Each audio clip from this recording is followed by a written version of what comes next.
472 grams of filtered water.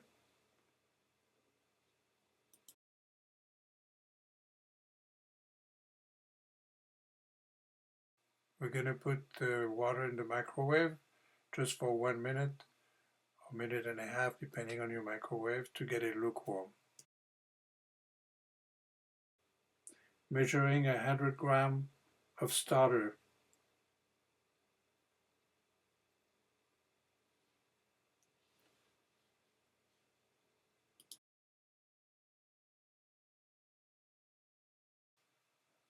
Okay, we're going to mix our lukewarm water into our starter and mix it. Let it stand for 5-10 minutes. This is good. And use a wooden spoon to do that until it's nice and milk creamy like.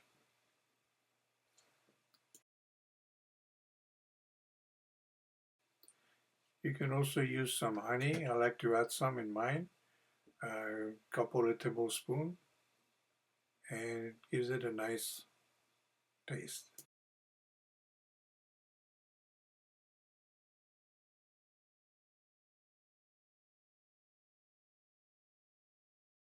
So we're going to feed our starter with 50 grams of water and 50 grams of flour, and then mix it nicely and cover it overnight so it can become double in size and all bubbly the next day, so you can use it again or keep it in the fridge for a later use.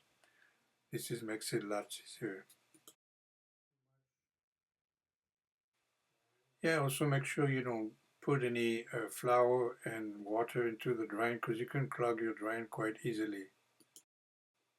At this point, you're going to add a total of 800 grams of flours to your taste. You know, I like to use all-purpose and ancient grain mix.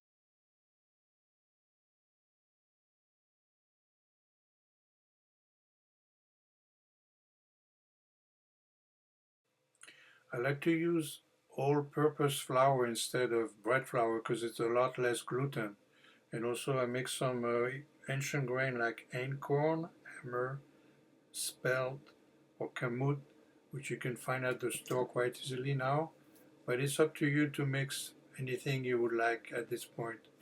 And it's the fun part of choosing your own flour to your taste. And at this point, we're going to add 1.5 teaspoons of Celtic salt or good Himalayan or sea salt.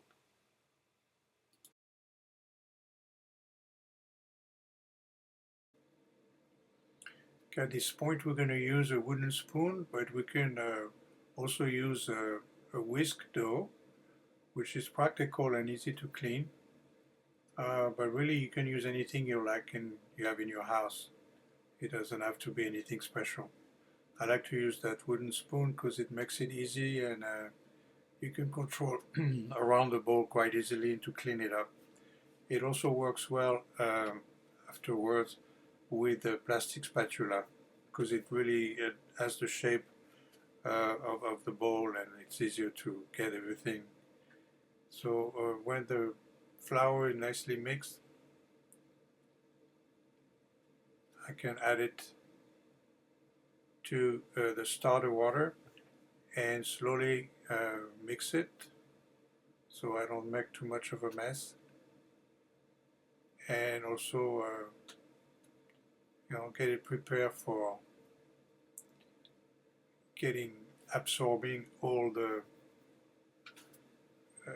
water and getting the flour mixed nicely. And I can put the lid and leave it covered for about 15 minutes in order to get a second quick knead that's going to make the dough very uniform and much better looking than the rough one that we're having now. So I like to use some gloves. You don't have to, but it doesn't stick, and it's a little more hygienic and easy to clean. And if you get a call, it'll be easy to pick up your phone and remove your gloves. Otherwise, you kind of have a mess on your hands, and you want to wash You don't want to wash your hands inside the drain and make a mess because that could really clog your drain. So we get the dough out of the bowl with a scraper. I like to use that plastic scraper.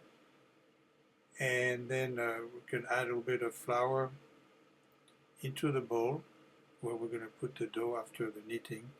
And then around the counter in order to fold the dough into itself until it gets together and become more of a uniform dough that we want, more elastic as well. So we just fold it into itself, and after the spatula we can use our hands, which makes it a bit easier. And get some of the flour from the counter and do circular motion and fold it into itself just for about a minute. You don't have to do it for very long. We could do it for 10-12 minutes and then we won't have to wait overnight to do the shaping. We could do it up to 4.5 hours or so.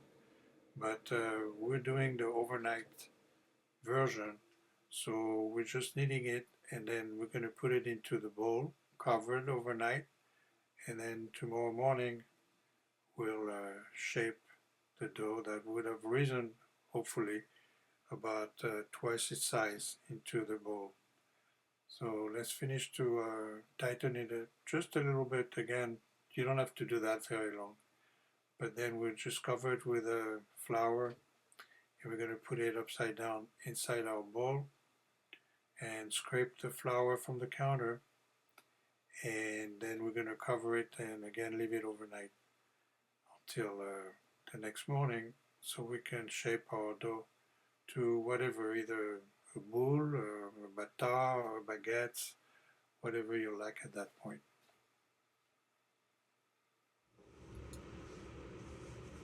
So now that we had waited all night for the dough to rise, we're gonna punch it down. So either with our fingers or with our hand in general.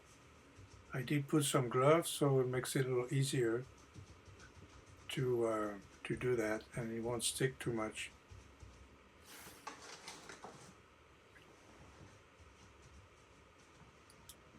Okay, we can also use a bowl and any type of linen that we floured instead of the banneton. If you don't have one, it's quite fine.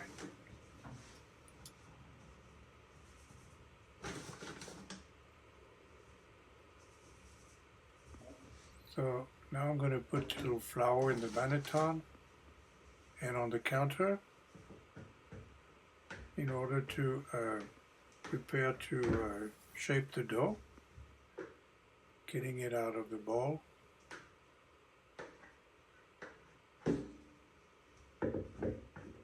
So again, try to scrape as much as you can, go be always less into your drain, which you want to avoid to do. So when you have everything on the counter, you can use your scraper or your hands, and I like to fold it in two,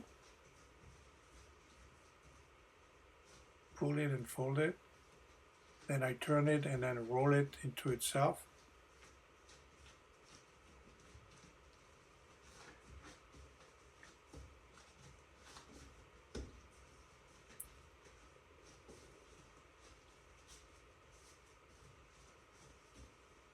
And then you want to fold it into itself as well to make it nice and tight. At this point you want to make it tight until you put it upside down in the banneton.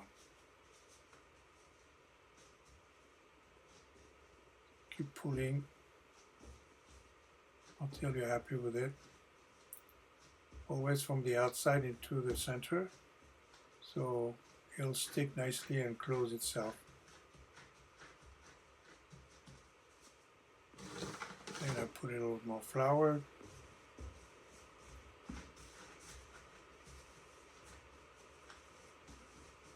And I'm going to drop it upside down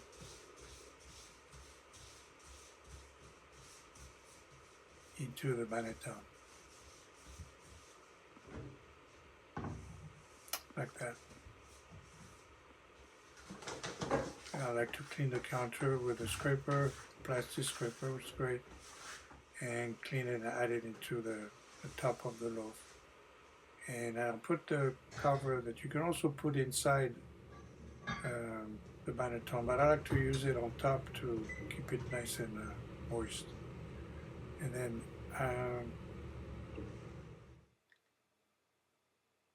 wait for an hour and a half.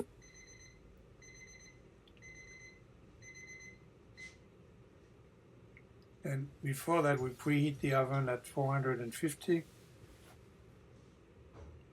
And when it reaches the temperature, we put our mittens because it's warm.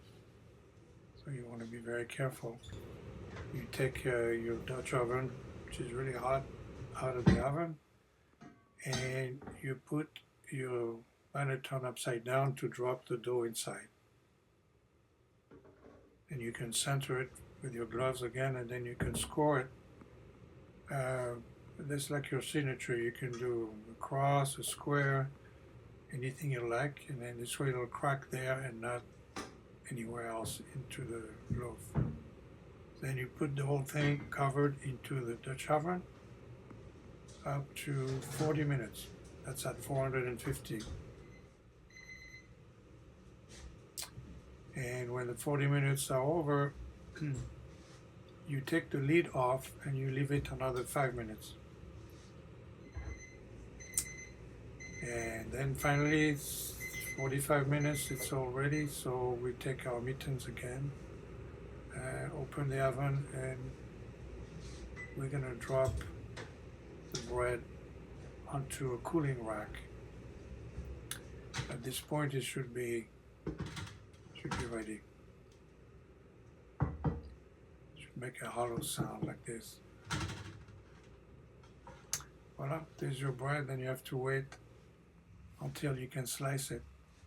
An hour is preferable, but I know it's difficult to wait that much. But you can slice it in half, and then you can slice it across the half, and that's what I do when it's nice and cold. And then I can slice it and put it into a plastic bag in order to keep it in my freezer, so when I need it, I just unfreeze it and it's all ready to go.